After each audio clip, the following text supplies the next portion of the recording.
Arivindray ny andro modilay masoandro tongindray lay oryananao mameno sisi miarabe to tsy taitra fa mandeha iantso izay rekitanao arivindray ny andro modilay masoandro tongindray lay oryananao mameno sisi miarabe to tsy taitra anao mandeha iantso izay rekitanao tsy tahosakanana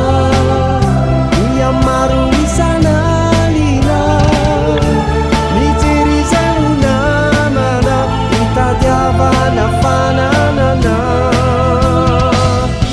tsy fantany asa sarany tsy reraka ny vatany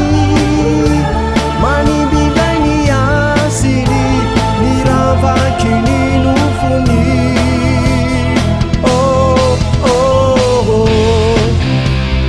fantatra ilainy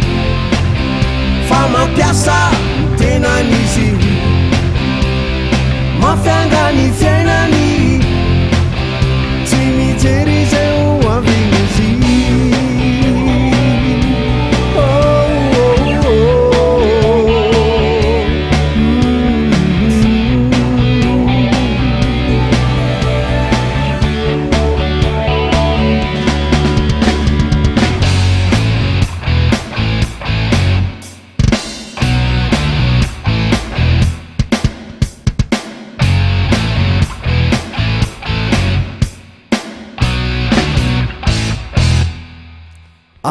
arivindray ny andro modilay masoandro